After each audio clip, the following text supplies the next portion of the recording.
In the remote desert of northern Nevada, something extraordinary takes place every year. People from all over the world come together to create a temporary society, one unlike any other. A community founded not only on dogma and tradition, but on the principles of radical self expression, a serious invitation to participate, and a deep sense of connection. It's called Burning Man. But what if I told you that Burning Man is more than just a festival? What if, in fact, it has all the elements of a modern religion? Hi guys, so I hope you're doing well out there. So for my final project, I'm going to be talking about the religion of Burning Man. So I'm sure that some of you guys are familiar with what Burning Man is, even if you haven't attended the event yourself. But in case you're not, Burning Man is a week-long event that takes place in the remote desert of northern Nevada. The event Burning Man is an intentional, created, ideal community, and it focuses on reconnecting with life through art, community, and self expression. The event usually takes place around Labor Day, so around the last week of August through the first week of September. And over the course of the week, people who attend the event, they're called burners, and they create a temporary city that has been nicknamed Black Rock City. The article A Virgin Guide to Surviving Burning Man 2025 Today/Tomorrow describes that Black Rock City is a temporary metropolis that is erected once a year in the desert near the town of Gerlach, Nevada. It is built by a dedicated community of burners and an organization that guides the manifestation of Burning Man each year.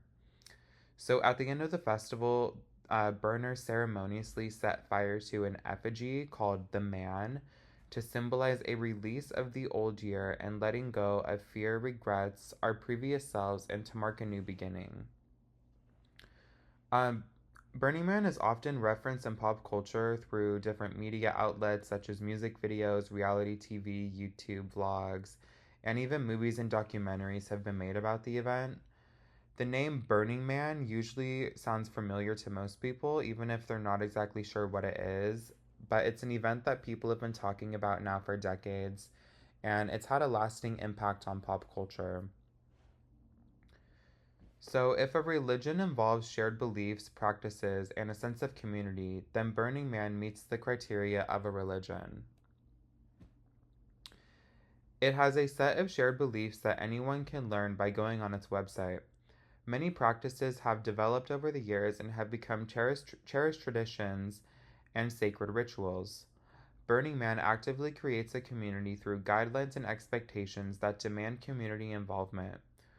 Religion causes people to contemplate life's biggest questions: who are we, why are we here, and what happens after we die. At Burning Man, you'll find people exploring these same existential questions. The event is a spiritual journey. In the blog post, My Burning Man Experience Essence piece, the author Erin Douglas journals her experience at Burning Man, stating, Burning Man is like an endless hall of mirrors. You can look deep within yourself. It boils down to your most essential self. Who are you? Your job, your social status. Are you an asset? Like, what more can you do? From there, you can find out so much more about yourself. So, I think the reawakening that Douglas describes is a religious experience common to virtually every other major religion in the world, which focuses on universal existential questions about life and our place within it. So, I have a close friend, Hannah, and I texted her to ask why she goes to Burning Man every year. So, she responded saying that Burning Man is probably the most spiritual thing I do. Spiritual in the sense of the human spirit, not anything necessarily metaphysical. It feels good for my soul to return to a place each year where everything in traditional society is rejected. I'm able to feel fully present and alive at Burning Man, and some of my favorite memories have been made there. It's also opened my eyes to the importance of community. Every time I go to Burning Man, I am reminded that I am loved and perfect in my own way. It's important to be aware that there is so much more out there than our individual experience as humans. I think that Hannah has captured the essence of what Burning Man strives to achieve. Through community, Hannah is able to recapture the foundational pieces of what it means to be a human being. Everyone at Burning Man wants to feel the same way as Hannah. So, to facilitate that, the people of Burning Man have a list of 10 principles that everyone must follow. So, the 10 principles are kind of similar to Moses' commandments, 10 commandments. So, the principle of Burning Man, or the 10 principles of Burning Man, serve the same purpose, sort of a guiding moral code for participants. They use the word radical a lot, as you can see, and that's probably because being a participant in Burning Man requires a radical departure from everyday life. You can you have to make radical changes in how you think in order to find the humanity in yourself and others. That is the basic religion of Burning Man. Rejecting commercialism, selfishness, greed, to a certain extent, even individualism, is how you rediscover your own human spirit. So, one of the most powerful and spiritual elements at Burning Man is the temple. The temple is an artistically created wooden structure that varies from year to year, but it's always an elaborate and meaningful architectural work. It is a place where participants can leave messages, photos, and memories of lost loved ones.